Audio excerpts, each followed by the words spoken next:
Mike Rudolf and Marisa Samuel, you are both from Sila Services. Mike, you are the Chief Operating Officer, and Marisa, you are the Director of the Center of Excellence. I am so excited to have you guys here today. Welcome to the podcast. Thanks, Jackie. Happy to be here. Yeah, thank you, Jackie. So I'm going to kick off this show the way I do every single one, which is how did you get into the trades? And Mike, maybe you can start us off. Sure, absolutely. So my entry into the trades happened following my junior year in college. I was looking for a job, needed to get into the real world. I spent the prior few summers running a shovel on a construction crew, and I was a marketing major with the goal of getting into law school. So went looking for a summer job and found an internship, a marketing internship at a small heating and air conditioning company. Knew nothing about the trades, nothing about heating and air conditioning, but within a couple weeks knew that I loved it. I loved direct interaction with our customers, loved direct interaction with our employees. You know, one of my roles was to put an ad in the paper, and then a couple days later, those customers would call in, and I'd answer the phone and set up a lead. And I was able to see from marketing to revenue, that whole cycle where in school we were, working with larger companies that you didn't see that same interaction. So fast forward 20 years, I'm still here. My time at Sila has taken, me through many different roles in many different states. I was our marketing manager for a period of time. I was our sales and marketing manager, a GM of multiple different businesses, or multiple different locations under our Sila umbrella, and then moved into some corporate roles that supported our general managers. And, as you said, here I am today as our Chief Operating Officer.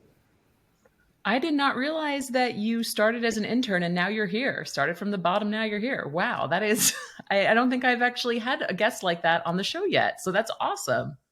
Yeah, it's been a great ride. I actually did end up going to law school and decided that I preferred this over going into the legal trade. So that has helped me with all the various contracts and customer decisions that we've had to make over the years. But yeah, I started at the bottom.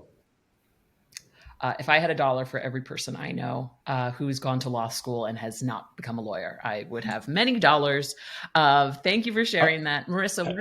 How many would you have of people who didn't go to law school but went into the HVAC trade? Ooh, probably a lot of dollars as well. No. People who went to law school but then ended up in the HVAC trade, that would only be $1. That would only be you. All right, there you go. I'll send you one. So Marisa, how did you get into the trades? Okay, so mine is a lot less glamorous and organized. And to be honest, it could kind of be its own podcast. So I'll skip right to the part where my husband and I are young and newly married, and we're sort of in this situation that forces me to say, it results in me saying, just please go get a job that offers us insurance. And so my husband, Seth, his father worked in the trades, HVAC specifically. So he was like, all right, I've been exposed to that. I'm going to go do that. So fast forward, he's working for 3 years, and his brother is also in the trades, and they decide to start an HVAC business. And they need support for the back end, building it out, all things administrative and financial. And I think I'm attracted to challenge and chaos. So I was like, okay, I'll jump in, and I'm on board. And I've been here ever since. Okay. I love how you alluded that there was quite a winding path before you came into HVAC. Was there a particular job you had before getting into this industry that people would be shocked by? Yeah. So I worked in a salon. I was a hairdresser for years. And then, like I said, I like a challenge. So I was like, all right, let me see if I could do this financial thing. And so I did. Fun story. My very first job was a shampoo girl at a hair salon. So there you go. I loved my assistants. We appreciate you. Well, I'm glad. So for folks who don't know Sila Services, can you give us a brief history of the company and where you're at today? Mike, maybe you can take this one. So Sila was founded in 1989 by Jack Rothaker, fresh out of the Navy. Jack was a third generation HVAC professional, and he he grew the business from a one man show to about 250 employees. And in 2020, we went from our four locations in Boston, New York, Philadelphia, and in between DC and Baltimore, and we joined the world of private equity. So, what that meant to us is, we had built a really good support structure, and we had our central accounting, marketing, HR, IT. And, when we were approached, we realized that this was an opportunity to continue to do what we had been doing, but do it on a bigger scale. Um, and so with that, over the next roughly 2.5 years, we've increased the size of the business to 20 brands, 23 locations, serving 14 different states. And today we're over 1,600 employees. And it's the same business, but it's obviously different and bigger. But the fun thing is, it's one employee at a time, one customer at a time, residential heating and air conditioning, plumbing and electric. Nice. Oh my goodness. I didn't realize you had that crazy employee jump from 250 to 1600. That's insane. And for the folks listening, before we hit record, I asked Mike, where are you guys located again? So I can say the general area. And he listed off basically everything east of Texas, I think, which is the way I'm going to say it from now on. Except you guys aren't in the And north Florida of Richmond. North of Richmond. Okay. East of Texas, north of Richmond. There we go. There you go. Wow. That's incredible. And I really love how you partnered with private equity after the company, it sounds, had been going for 30 years without that partnership. Am I right? That's exactly correct. Yeah. Yeah. So you And had that foundation. we did. It's funny, that we're talking about the start of the business, the growth of the business, and we're obviously going to talk about ServiceTitan a little bit. One of the decisions that we had to make as an independently owned company was, where do we go next for our operating system? We were not on ServiceTitan at the time, and it's a big chunk of change, and it's also, you need a lot of resources to be able to make that transition, especially when you're already in, a very big, relatively big organization with 200 plus employees. And part of the decision that we made to pick the private equity group that we did for our first entry into private equity was because they had experience with ServiceTitan. And what we'll get to in a little while is that was the first little nugget or seed that led to the COE that Marisa runs today. But we knew, as a business that had significant resources and significant support, that we even needed more. And so we weren't willing to jump into ServiceTitan alone. But once we had those additional resources, we were able to, and that created the foundation for something that we're using today as we partner with additional great businesses. That's awesome. I'm so happy you shared that. And you have, hinted at the big thing we're going to talk about today, which is the COE, the Center of Excellence.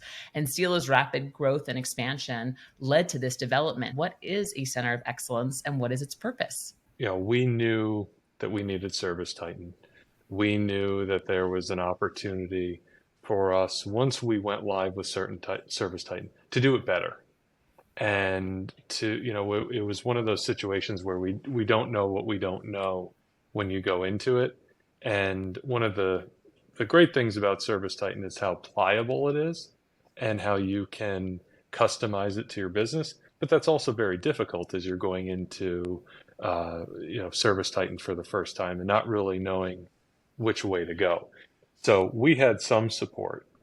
And after we took our 4 Sila businesses live onto ServiceTitan, we realized that there was an opportunity not only to improve the integration and onboarding process, but also further develop our use of ServiceTitan. And so the conversation started, how do we do it? Do we have a person in each location? Do we hire someone from outside of the business? And again, what are they going to do? And so Steve Zimmerman, who is our Chief Information Technology Officer, came to us one day with this great idea and a great name of, having a center of excellence that would specialize and focus on ServiceTitan implementation and ensuring that we're using it to its fullest capacity. And so, development of a job spec obviously led to some searches, and we were lucky enough to meet Marisa through the process of actually partnering with the company that she and her husband and her brother-in-law started years ago, and it was clear that she was the right person for it. But today, what does ServiceTitan do, or excuse me, the COE do for us? It enables all of our users to become pros in ServiceTitan in probably half the time that they would otherwise. It enables us to integrate and onboard newly acquired partner companies in about half the time as if we didn't have them.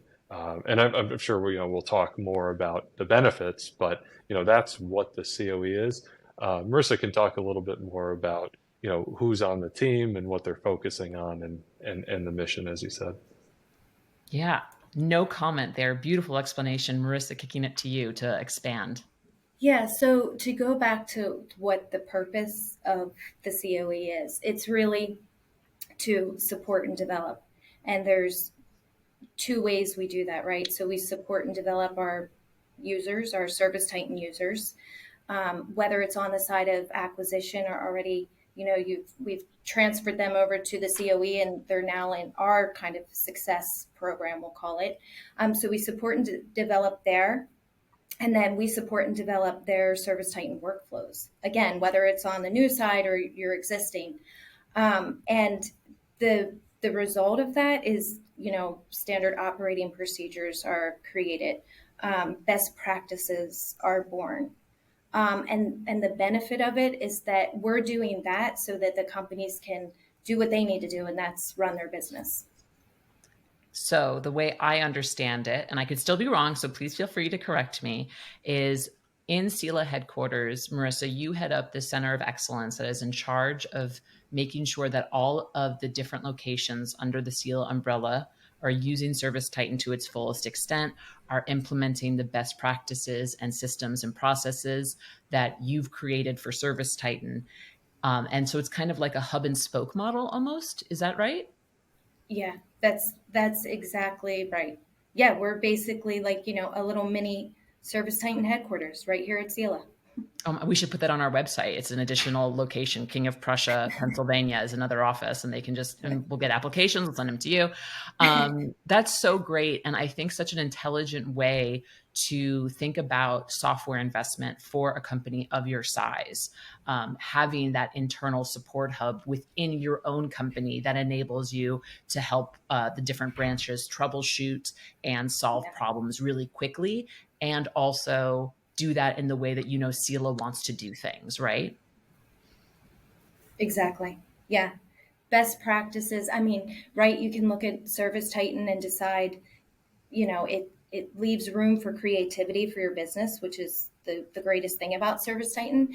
But when you are, operating in different locations, but as one, it does require some standardization. And so that passes through the COE. Awesome. So tell me, what's the hardest part of establishing a COE, and what's the hardest part of maintaining it? So Mike, I'll maybe you want to do the speak establishing? to establishing it. It's Marissa's job to maintain it, so she can speak to that part, which she does very well. There are two things that jump out at me, right? We're talking to folks who will be listening to this who are in the trade. So we all know the hardest thing is to find the right person.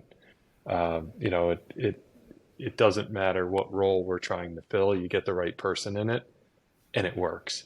The other part was really something that you spoke to earlier, is really identifying that we want this, that this is a need for the business, and that we're going to double down on internal support in lieu of, continuing to go down the path that most ServiceTitan users use, which is get in the queue for service. And as our business reached critical mass and it was clear to us that we can provide better service, at the end of the day, Marissa and I provide service to all of our employees, all of our ServiceTitan users, that it was something that we believed in. And so once you have your heading, once you're committed to it, the rest falls into place, assuming you have the right person. And, once we met Marissa and Seth and, understood how their team was using ServiceTitan, it was a clear fit that, Marissa was the right person to lead the team. She obviously has experience leading a team, of finance and customer service at at her husband's business. And so once she was brought into this role, it was a perfect fit. So we got a little lucky on the establishing side because we were able to find the person without, having to look out there and find someone that we didn't know. But we knew what we wanted, and she fit the mold, and it's been great because then from that, the rest of the team has developed rather nicely, following her lead. That's great. And before you take on the hardest part of maintaining it, Marissa, I just want to establish. So, Marissa, you came into Sila because Sila acquired your business? That's right. Yeah. So, In December of 2021, our got it. business was acquired. We joined the Sila family, and best decision, definitely. That's awesome. So I just want to point that out because we talk about private equity all the time on this show. I think really getting to know the culture of the team that you're acquiring and being able to uncover those diamonds in the, not diamonds in the rough, but Marissa, definitely a diamond here, a stellar example of when you acquire the right businesses, you can really acquire some phenomenal talent. So I just wanted to highlight that because I think that's so important as people think about acquiring to grow. Yeah, thanks. I appreciate that. And to tell you the truth, when we were, on this journey to sell, it was very much kind of we wanted to make sure that we were aligned. The company that we were selling to was very much aligned with our culture and our values, and that's Sila. So maybe that's why it all worked. We're kind of just all one and the same. So. That's great. So tell me a bit about what has been the hardest part of maintaining the COE, Marissa. Yeah, gosh, the hardest part of maintaining it actually comes from a good place because it's due to the rapid growth of the company, right? So there's this increase in demand. So you kind of establish this system and this process inside the COE of how things are going to like funnel in and funnel out, right? But then this demand, this influx of demand, suddenly you have to reevaluate it and you have to like pull the system apart again and look at each piece to say like, okay, can we be more efficient here? Does this piece even work anymore? Do we need to layer something in? So you're constantly kind of having to redesign to meet the demands. But I have to tell you, one of the most unexpected benefits of that is that it's forced our team to sort of like look at ourselves and look at our skills and our knowledge and kind of apply them in new and different ways. So you start to see people kind of like personally and professionally developing and creating something together. And I think when that happens, when people are developing, like your company is going to develop, So it's almost like our biggest challenge has become our biggest win, honestly. That's awesome. And I wrote down, you use the word redesign, but also auditing. And that's actually very much a lesson that keeps repeating when we talk about systems and processes on this podcast is you don't create a process and then set it aside. It's done. Never look at it again. It sounds that as Sila is always growing and iterating, so does the Center of Excellence and how you guys implement these practices across all the branches. 100%. Like as the company evolves, so does the Center of Excellence. I mean, you have to keep up, and that's how bigger and better things happen. Yeah. And Jackie, if I can add to that, one piece of this is, we partnered with the team that at Adam Mechanical that Marissa was a part of, and we were able to bring Marissa into a new role that we envisioned but had yet to create, and it worked out rather well. But that's not the only example of sharing and mutual benefit from the partnerships, with acquired businesses. There are a lot of opportunities where, and examples in our organization where someone from the acquired business either took on a new role, whether it was regionally or nationally, but also beyond that, it's the idea sharing. And to your point about constantly evolving process and procedure and best practices, every time we acquire a business and partner with their leadership team and start to get to know how they run their business and the talents on their team, there's always something that can go back to the COE that can then get distributed across the rest of the team. So by bringing on a new company that does things differently, it's constantly benefiting the rest of the team. So each month, each week, we're strengthening the whole because someone identifies an opportunity, someone identifies a best practice or shares something that they've been doing. So it's not just where we're pushing out information. The information sharing is going both ways. And I think that that's one of the keys to really building a strong operating platform that we have, but more specifically, our use of ServiceTitan.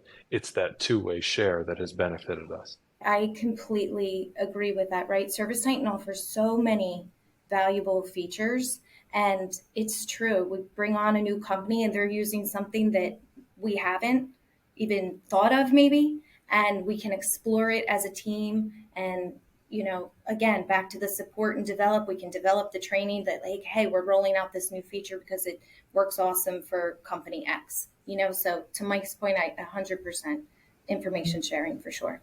Yeah, it's really it's a feedback loop. You're giving information to these new businesses, they're giving information from you, you're growing from one another, and it sounds like a really symbiotic relationship, which almost makes this next question I'm about to ask seem dumb, but I want to lay it out, which is, how has the company benefited from the COE since you first launched it? I feel like obviously there are so many benefits, and Mike will probably be able to elaborate once I say this, but I think the greatest benefit is this direct line of support. And it's not just because you're going to get your answer in like almost immediate, because I will say that's kind of our track record. I mean, we are very quick with our answers, but it's not just that. It's you're connecting with these people who know your business. So each brand, each shop, we are so immersed in their businesses that it becomes like this personal experience. And half the time they're reaching out for this support. We've developed workflows along the way. We know the names of their memberships. We know the history of their business. So that support it takes on this like next level. And I think that is such a win for the company. So I'd have to say, of all the benefits, I feel like that one might be the greatest. That's great. I completely agree. If I sum it up in 3 words, it's better, stronger, faster. Because we have this core team who can support us in our use of ServiceTitan, we're able to support the business operators. And one of the really great things about being in the role that I'm in as we partner with new businesses is we pick really good businesses. We work with really good business leaders. And these men and women know what they need to do. They just need the tools to get to them faster. And so the COE enables them to get from idea to execution in much less time than they would if they had to try to work their way through it. So we develop a team of experts on the COE. We roll out a process and pilot it at one location. It can be watched, it can be monitored, and then we can take all those best practices and take it to all the other leaders who want to implement that in their business to make it stronger. So, again, better, stronger, faster, that's what the COE enables us to be. I love that. And I'm going to just provide some clarification, because the way that the COE exists in Sila is you guys have essentially created your own ServiceTitan help desk with the COE. Yeah. Would you say that? Yeah. That's definitely part of it. I We're going to talk a little bit about advice you would have for folks who are like, I want to do this at my company. But before we even get into that, I want to talk about how the COE is structured at Sila, because I know there's internal champions also at every location, and there's this points for Pantheon system. So I was wondering if you could just kind of tell me a bit about that. Yeah, so actually, Jackie, this is my favorite part of the whole thing, because this is when, to Mike's point, it's about the right people. And so it is all the right people that come together and they make things happen. And I don't mean just our team. I mean to the champions, which I'll get into, to the Sila leadership team, who obviously fully supports us.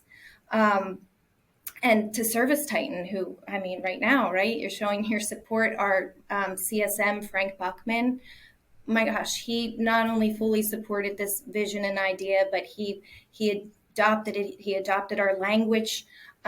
So it's all of that making this happen. So what I say all the time, and my team would agree, is that we're kind of like a business within a business, right? We are structured that way. Our team runs it that way, and everyone's an owner in it. And I think that's why it worked. So it's into three parts. So the first thing we had to do was we had to identify subject matter experts. That's where that ownership comes in. So there's 5 of us on the team, myself, the director, but I hold a seat for that subject matter expert. I hold memberships. We have Alex Dukin, who does all things merger acquisitions. He is full support on the onboarding, whether you're on ServiceTitan or not. He's the face of all acquisitions.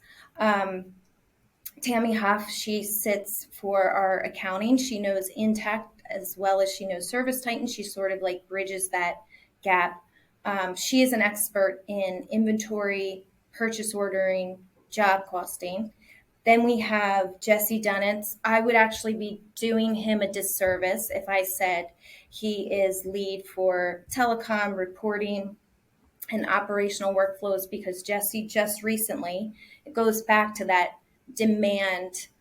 It ends up opening up opportunities for people and having them apply their skills elsewhere. So Jesse has just taken on our internal success calls. So he's become like our internal success manager. So we've named, and Jesse actually, to his credit, named his calls relay calls. So he holds that seat now. And then we have Terrell Mustafazadi. He just joined maybe about 3 months ago, so he's the newest member. He is our payroll expert, but he also holds down the support system, which you mentioned earlier. So he designs it, he delegates it. It's a pretty big seat. So that's that second piece that we had to build out, which was a support system. So we had to build out a ticketing platform, not only because it was going to keep our team internally organized and help when things, hit the inbox, or a case comes in, it's like right away you can, the subject matter expert takes the ticket. It also gives us like this data that we can analyze, right? So we can see where there's knowledge gaps, where there's like areas of weakness. And that's how we use that to kind of like dictate what we're going to develop and what we're going to train on. So for instance, we have our Champs monthly meeting next month. We're doing a deep dive into reporting, because reporting is number 4 when it comes in. If we're rating tickets, it's the 4th thing to the top, for an area of weakness. So we'll develop to that. Then the third piece goes to the champs, right? We had to go to each shop, each brand, and have one ServiceTitan, sort of like the power user. And they were identified by the GMs. So the GM selects somebody, and this person becomes our ServiceTitan champion. The champion is responsible for attending the champ meetings, right? The relay calls, our internal success calls. We channel all of our communication through the champs. They end up being the users that we develop the most, right? These are our power users, so that each location now has their expert. The growth we have seen from having point people and sort of like focusing on one person, the the growth we have seen is incredible. It can be seen in the Titan Advisor scores, right? So that the difference in the Titan Advisor scores from when we started till now is incredible. So we had only 4 shops. Champs were identified in April of 2022. We had 4 shops at that time that had a score above 150. Our average score was 148. 1 year later, we have 17 shops with a score above 150, and our average score is 198. So the work that the champs are doing, it's pretty remarkable. And learning so much along the way, right? Titan Advisor makes you dig in and you learn so Yeah. much more about the software. So, points for Pantheon. Every Friday, an email goes out. Our internal success manager, Jesse, narrates and illustrates this beautiful email that's got graphs and numbers, and he does such a good job. And we track the Titan Advisor score. So, and the points for Pantheon. So there's different ways you can earn points for Pantheon. We've already, the top 2 champs with the highest points get a seat at Pantheon. This year we announced our 2 winners, and we're already cycling for 2024. We're already starting our points. And how you can get points is if you are the shop that had the largest weekly Titan Advisor score increase by percentage, you'll win 5 points for Pantheon. You can earn points for your attendance to your relay calls, get you points. Community badges, that's a good one. People, we love the community. So people get extra points for their community badges. And then we have champ challenges.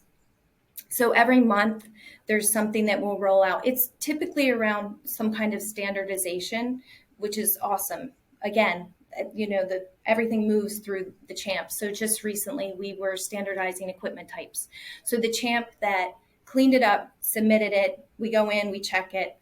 The first person to complete this task gets, I think it's like 10 points for that one, for points for Pantheon. So that's how we're structured. Marisa, when you said we're a business within a business, yeah, you are a business within a business. And I just need to give you guys so much credit for this system that you've built, because this is transformational. I have never met another ServiceTitan customer who is doing this type of internal support for their different branches. And what Mike said before, better, faster, stronger, 100%. Like, I am just blown away. And also the fact that you name dropped like your subject matter experts at HQ. I just freaking love it when people come on this podcast and they name drop the members of their team, because I think that is the best. And I'm gobsmacked, which I think is the first time I've used that word on the show. I've never heard of this before. This is really transformational, and like I am speechless. We're come to the end of the show, and I have so many questions, but my biggest one is, obviously Sila is a big organization with a lot of resources here, right? So what advice would you give to a business who wants to create their own COE or do some version of the COE in their own business, regardless of size and resources? So the advice that I would give, I wish it was mind blowing, but it's really not. It's basic, but it's true. So it starts like you have to have a vision, right? You have to question the what, the why, and the who. And then I think you really do have to look at the who, like we've talked about. It really is the putting the right people in the right place, and those people have to be completely open-minded, right? It's like try again, retry something different. And that it is not just one person moving the needle, it's an entire team. I mean, right? That's what we talked about. It's everybody from, I mentioned like the leadership to Frank Buckman to the champs to my team. Like it is a group of people. And man, like when you start creating something, that creativity, it just like breeds more creativity. And it's like such a beautiful thing. I don't know a better word for it. So that would be my advice. Start with the vision and be open, because when you are, gosh, all kinds of stuff comes in. Mike, what would you say? If you can't beat them, join them. We've got it. Why try to recreate it? Uh, Mike trying to but expand to west of Texas and south of Richmond, Virginia now. there you go, right? Uh, but no, it's the same thing that Marissa just said. Know the mission, find the right people, give it complete support from leadership, and just go. Like any other new venture, you're gonna fall down and scrape your knees every once in a while. But if you know why you're doing it, you're going to get back up and you'll be successful over time. There is no magic sauce to improving businesses and starting something new. You just have to go do it. That's awesome. And real quick, Marisa, you're a ServiceTitan certified admin, right? Yes. So for folks out there who are like, oh man, I have to get my internal subject matter experts like up to snuff to like have this type of process, can you just tell us a bit about the program and what it's allowed you to do? Yeah. So first of all, I'm number 27, which took me almost a year to move beyond the fact that I was not in the top 25. Nobody told me I had to be. It's probably just my OCD. But the program, yeah. So I have to say that being a certified admin, people that are certified admins, it really does validate your commitment to the software and your knowledge of it. And this is opinion, not fact. But I do feel like it also identifies like a certain group of people, right? Like users, of course, we all have to know how to use ServiceTitan. But then there's this group of curious people. They want to know why, like what's behind all of this, you know? And I feel like those are the certified admins. They're the ones that want to dig a little bit deeper. And it was interesting because when I joined, there were 3 people in the Center of Excellence. And when we all came together, we were all certified admin. It wasn't like, oh, we have this Center of Excellence, we better all go get certification. It's just, that's who we were. And I think that's what helps us serve people better, right? Because it's not just like, go here, click the job actions drop down. It's like we discover the why behind it. We educate them a little bit more than just click through 5 times to end up at the destination. It's so I think the certified admin program, because it identifies the different group of people, I think that is why we're better at our jobs. Awesome. Awesome. I know that Danielle Combs is going to love to hear that soundbite. As Frank Buchanan, Buckman, who has been your CSM and who was the one who introduced us. And I'm so happy he did, because guys, this is a different episode. This is like a very different episode than I've done before. And I think a lot of people are going to be trying to search you guys on LinkedIn and on Facebook to ask you some questions. So thank you so much for giving me your time. I have one final question for you. I do an icebreaker at the end of every episode, which has nothing to do with the trades. And it is, what would you like to be known or remembered for? Mike, maybe you can go first. As an individual? Yep. As it relates to the business, someone that moved the industry forward. Yeah, I'm 20 years in the heating and air conditioning business. I still have a long runway, God willing. And, hopefully now until the end, I'm supporting businesses, supporting great leaders to do their job a little bit better. Yeah, I think that if that's what you said about me at the end of the day, I'd be pretty happy. What about you, Marisa? Oh gosh, it's such a big question, I feel like. But I guess I would want to be remembered for a kind of thoughtful and maybe caring contribution, right? Whether I'm contributing to a business through my work, or to a team through leadership, or people through relationships, I would hope that I'm remembered that my intention behind it all was because I truly cared. I love to watch things and people become successful. So I would want to be remembered for caring about that, for caring about them through the process. I love that. Well, Mike and Marisa from Sila Services, thank you so much for giving me some of your time. And this episode was so awesome. So thank you again. I hope that you guys can maybe come back one day, or at least I get to meet you at Pantheon. So I'm hopeful that'll happen soon. Well, look forward to it. Thank you for your time, Jackie. Really enjoyed it. Yeah, Yeah, of Jackie, course. thank you so much.